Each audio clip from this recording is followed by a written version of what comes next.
மீசா டிவியின் தமிழ் பேசும் உறவுகளை அன்போடு வரவேற்றுக் கொள்கிறோம். இன்றைய பதிவுல மிக முக்கியமான 2 செய்திகள் குறித்து பார்க்கலாம். 11 ஆண்டுகளுக்கு பின்னால ஞானசார தேரருடைய வழக்கு தூசி தட்டி திறக்கப்பட்ட சம்பவம் பதிவானது.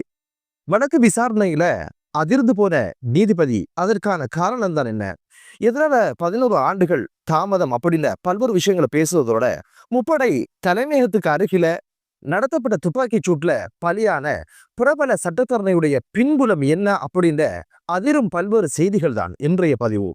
ஞானசார தேரருக்கு எதிரான மற்றொரு வழக்கு நேற்றைய தினம் கொழும்பு நீதவான் நீதிமன்றத்துல விசாரணைக்காக எடுத்துக்கொள்ளப்பட்டது. இந்த வழக்குடைய பின்னணி என்ன அப்படின்னு பாத்தீங்கன்னா, ஞானசார தேரர் நல்லாட்சி அல்லது அதுக்கு முற்பட்ட ராஜபக்சங்களுடைய ஆட்சியில கொம்மணி வீதியில இருக்கின்ற பிரபலியமான ஒரு ஹோட்டல்ல வச்சு ஒரு ஊடக மாநாட நடத்தினாரு. வளமையாக கர்ஜிக்கிற முறையில தான் அன்றைய தினம் இஸ்லாத்தையும் குர்ஆனையும் தூசிக்கிற வகையில பல்வேறு விமர்சனங்களை முன்வச்சதன் காரணமாக நல்லாட்சி காலத்துல ஞானசார தேரரை சிசிடி பிரிவு என்று சொல்லப்படுகிற கொழும்பு குற்றத்தடுப்பு பிரிவினர் கைது செய்து நீதிமன்றத்துல முன்னிலையாக்கினாங்க. பிணைகடிச்சு வீட்டுக்கு போன ஞானசார தேரருடைய வழக்கு அது நகராம அப்படியே தேங்கி இருந்தது. நேற்றைய தினம் கொழும்பு நீதவான் நீதிமன்றத்துடைய நீதிபதி இசுரு நெற்றிகுமார் அவங்களுடைய முன்னிலையில விசாரணைக்கு எடுத்துக்கொள்ளப்பட்ட போது சிசிடி தரப்புல என்ன விஷயங்கள் சொல்லப்பட்டது அப்படின்னு கேட்டீங்கன்னா, இது குறித்த விசாரணைகள் நாங்க முடிச்சு சட்டமா அதிபர் திணைக்களத்துக்கு 11 ஆண்டுகளுக்கு முன்னால அனுப்பி வச்சுட்டோம். 11 ஆண்டுகளாக சட்ட ஆலோசனை எதுவும் எங்களுக்கு வழங்கப்படல அப்படின்னு ஒரு விஷயத்த சொன்னதோட ரொம்ப அதிர்ந்து போனாரு நீதிபதி. எதுக்கு அவங்க சட்ட ஆலோசனை வழங்கணும் அப்படின்னு கேட்டீங்கன்னா, 2 விஷயங்களுக்காக. ஒன்று இந்த வழக்கு கேஸே இல்லை, எதுக்கு இந்த கேஸை பிடிச்சிங்க, இதை உடனடியாக விடுதலை செய்யுங்க அப்படின்னு ஒரு விஷயத்த சொல்லுவாங்க. இல்லைன்னா இது ரொம்ப முக்கியமான கேஸு, குற்றப்பத்திரிகை தாக்கல் செய்து மேல் நீதிமன்றத்தில் வழக்கு தொடுக்கணும் அப்படின்னு ஒரு விஷயத்த சட்ட ஆலோசனைகளை வழங்கி சட்டமா அதிபர் திணைக்களம் குற்றப்பத்திரிகை தாக்கல் செய்து வழக்கை நடத்த ஆரம்பிப்பாங்க. இப்ப சிசிடி என்ன சொல்றாங்க அப்படின்னு கேட்டீங்கன்னா, எந்த ஒரு சட்ட ஆலோசனையும் 11 வருஷங்களாக எங்களுக்கு கிடைக்கல அப்படின்னு சொன்னாங்க. உடனடியாக நீதிபதி அதிர்ந்து போனவர் என்ன கேட்டார் அப்படின்னு கேட்டீங்கன்னா, சட்டமா அதிபருடைய ஆலோசனைக்காக ஒரு வழக்கு 11 ஆண்டுகள் தேங்கி நிற்கிறதாக இருந்தா, தாமதமாகிறதாக இருந்தா இது மிகப்பெரிய அநீதி அப்படின்னு சொன்னாரு. என்ன வகையில் இது அநீதி அப்படின்னு கேட்டீங்கன்னா, பாதிக்கப்பட்டவர்களுக்கு நீதி கிடைக்காமலே இது மறுக்கப்பட்டதாக அமைகிற ஒரு சூழ்நிலை இருக்கும் அப்படின்றதுனால இது மிகப்பெரிய அநீதி அப்படின்னு ஒரு விஷயத்த அவர் பதிவு செஞ்சது மட்டுமல்ல, கண்டனமாக தெரிவிச்சும் இருந்தாரு. அடுத்த கட்டமாக நேரடியாக சிசிடி பிரிவினுடைய ஓவைசி நீதிமன்றத்துல முன்னிலையாகி என்ன தாமதம், ஏது தாமதம், எதனால தாமதம் அப்படின்ற ஒரு விஷயத்துக்கு விளக்கம் சொல்லணும் அப்படின்னு ஒரு கட்டளையையும் நீதிபதி உத்தரவாக பிறப்பிச்சாங்க. இப்படித்தான் இந்த நீதிமன்றத்தினுடைய நடவடிக்கைகள் நடந்து முடிஞ்சு இந்த ஒரு வழக்கு எதிர்வரும் மார்ச் மாதம் 11ஆம் திகதி வரைக்கும் ஒத்திவைப்பதாக நீதிமன்றம் அறிவிச்சது. இங்க இருக்கிற கேள்வி என்ன அப்படின்னு பாத்தீங்கன்னா, எதனால 11 ஆண்டுகள் சட்ட ஆலோசனை வழங்காம இந்த ஒரு விஷயம் தாமதமானது அப்படின்னு ஒரு கேள்விதான் நீதித்துறை சார்ந்த ஒரு பிரச்சனையாக இப்போது பார்க்கப்படுது.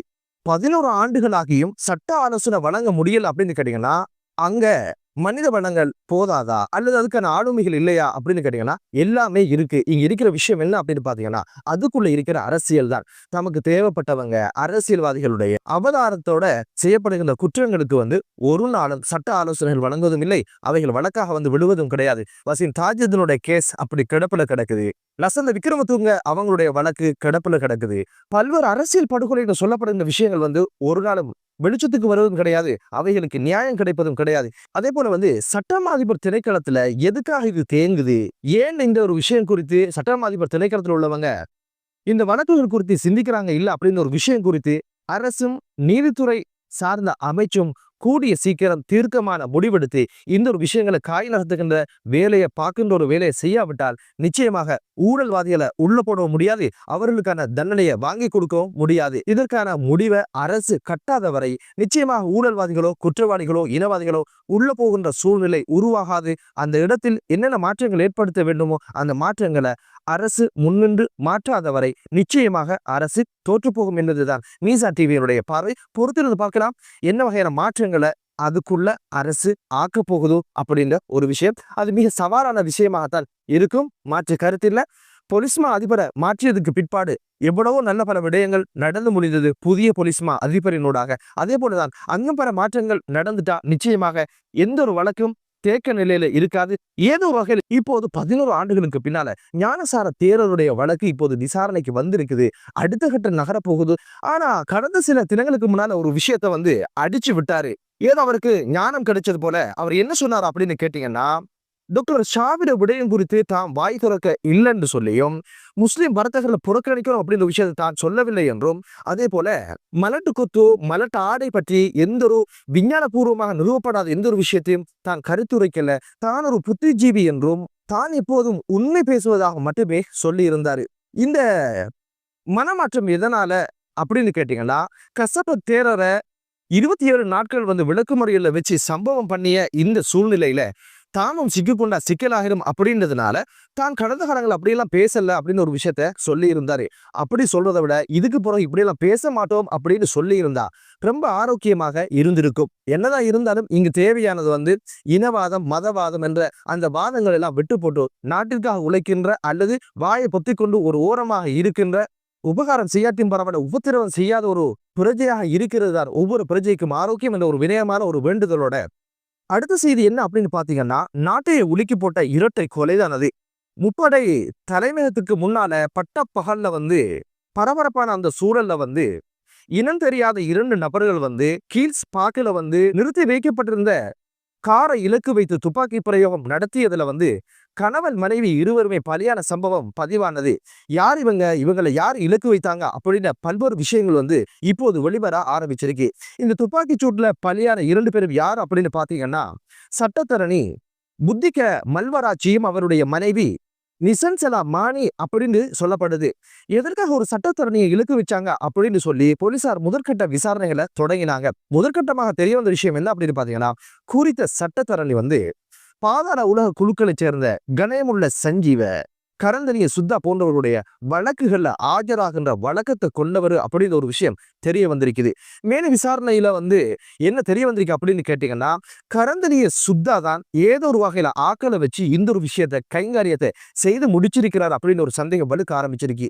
தனது வக்கீல எதுக்கு கரந்தனிய சுத்தா போட்டு தள்ளணும் அப்படின்ற கேள்வி எமக்குள்ள இருக்கும் இல்லையா? அது என்ன அப்படின்னு பாத்தீங்கன்னா, கரந்தனிய சுத்தாவுடைய வழக்கு விவகாரம் குறித்து அவருக்கு பிடிக்காத எதிர்த்தரப்போட இவர் ஏதோ பகிர்ந்து கொண்டாரு அப்படின்னு ஒரு சந்தேகத்துலதான் கரந்தனிய சுத்தா சட்டமாவது சட்ட வல்லுநராவது எமக்கு விசுவாசமாக வேலை செய்ய முடியாதா, இவ்வுலகத்தை விட்டே போயிருக்கடா அப்படின்ன மாதிரி பாத்தாலோக இஸ்ரேல சட்டத்தரணியையும் அப்பாவி கூட இருந்த மனைவியையும் போட்டு தள்ளிட்டு பேத்து கொண்டே இருந்துட்டாங்க. இப்போது 3 போலீஸ் குழுக்கள் நியமிக்கப்பட்ட விசாரணை தொடங்கப்பட்டதாக சொல்லப்படுது. இதுவரைக்கும் சந்தேக நபர்கள் கைது செய்யப்படல அப்படின்னு ஒரு விஷயம் தெரிய வருது. என்னதான் இருந்தாலும் முதல் விஷயம் என்ன அப்படின்னு பாத்தீங்கன்னா, ஒரு நீதிமன்றத்துக்குள்ள வாதி பிரதிவாதிகளுக்காக சட்டத்தரணிகள் வாதாட முடியும். அந்த வகையில ஒரு சட்டத்தரணி பாதாள உலக குழுக்களுக்காக முன்னின்று வாதிட்டாலும் சட்டத்தின் அடிப்படையில் அங்கீகரிக்க முடியுமான வாதாட்டம் என்பதனால இது போன்ற தொழில் ரீதியான சட்டத்தரணிகள் படுகொலை செய்யப்படுவது என்பது ஜனநாயகத்துக்கும் சட்டத்துறைக்கும் சவாலான ஒரு விடயம். இங்கு சுட்டு தண்டனை வழங்கியது யாரு அப்படின்னு கேட்டீங்கன்னா, சுத்தமான கரங்கள் கிடையாது. அது பாதாள உலக குழுக்களோடு சம்பந்தப்பட்டவர்கள். இவர்கள் எப்படி தண்டிப்பாங்க? என்னதான் இருந்தாலும் தொழில் தர்மம் அப்படின்ற வகையில யார் கூட பயணிக்கணும், சட்ட ஆலோசனை யாருக்கு வழங்கணும் அப்படின்னு ஒரு விஷயம் குறித்தும் சட்டத்தரணிகள் கொஞ்சம் விழிப்போடு இருக்கணும். ஏன்னு கேட்டீங்கன்னா, பாதாள உலக குழுக்களோட பயணிப்பது என்பது என்னதான் தொழில் சார்ந்த விடயமாக இருந்தாலும் கரணம் தவறினால் மரணம் அப்படின்னு ஒரு சூழ்நிலை தான். அவர்களுக்கான சாதகமான சூழ்நிலை இல்லைன்னா போட்டு தள்ளிட்டு பேத்துட்டே இருப்பாங்க அப்படின்றதுதான் யதார்த்தமான ஒரு விஷயம். எனவே ரணில் விக்ரமசிங்கே அவங்களுக்காக 500 சட்டத்தரணிகள் உள்ள சல்லி இல்லாம இலவசமாக வாதாடினீங்க. அதே போல ஒரு போலீஸ் அதிகாரி ஒரு சட்டத்தரணியை தாக்கினார் அப்படின்னு போலி குற்றச்சாட்டுல டான்ஸ் அடிச்சிங்க. நீதிமன்றத்துக்கு வரமாட்டோம், வாதிட மாட்டோம், பணி பகிஷ்கரிப்பு செய்வோம் அப்படின்னு எல்லாம் மிகப்பெரிய மிரட்டல சட்டத்தரணிகள் சங்கத்தினுடைய தலைவரே முன்னின்று கத்தியதையும் பார்க்க முடிந்தது. இப்போது ஒரு சட்டத்தரணி தொழில் ரீதியாக படுகொலை செய்யப்பட்டதற்கு சட்டத்தரணிகள் சங்கம் என்ன செய்ய போகுதோ எதிர்வரும் காலங்களில் பாதாள உலக குழுக்களுக்கு எதிராக நாங்க படிப்பு கிஷ்கற்பு செய்வோம் அப்படின்னு ஒரு விஷயத்துல இதுக்கு ஒரு பாதாள உலக குழுக்களுடைய வழக்குகளை நாங்க ஆஜராக மாட்டோம் அப்படின்னு சொல்லுவீங்களா, இல்ல பணம் யாரு தந்தாலும் கேஸை நடத்தி முடிப்போம் அப்படின்னு ஒரு நிலைப்பாட்டுல இந்த சட்டத்தரணி சங்கம் இருக்குமா அப்படின்ற ஒரு கேள்வியும் எழ ஆரம்பிச்சிருக்குது. இந்த ஆண்டு தொடங்கியதிலிருந்து இதுவரைக்கும் கிட்டத்தட்ட துப்பாக்கி சூட்டுகள்ல 7 பேர் இறந்ததாகவும் 4 பேர் படுகாயம் அடைந்ததாகவும் சொல்லப்படுது. என்னதான் இருந்தாலும் இந்த ஆண்டை கொலைகள் அல்லாத பாதாள உலக குழுக்களுடைய அட்டகாசம் குறைந்த ஒரு ஆண்டாக அமையட்டும் என்ற பிரார்த்தனையோட தான் ஆரம்பிச்சோம். ஆட்டை கடிச்சு மாட்டை கடிச்சு மனுஷனை கடிக்கிற சூழல் அப்படின்ற மாதிரி இப்போது பாதாள உலக குழுக்களுடைய கையும் ஓங்குகின்ற ஒரு சூழல் உருவாகி இருக்குது. என்னதான் இருந்தாலும் ஆயுதம் இல்லாத, போதை இல்லாத, இனவாதம் இல்லாத ஒரு தேசம் உருவாவதற்கான வழிவகைகளை இறைவன் அமைக்கட்டும் என்ற ஒரு பிரார்த்தனையோடு மற்றொரு காணொளியிலே உங்கள் அனைவரையும் சந்திக்கும் வரை விடைபெறுகிறேன். நன்றி.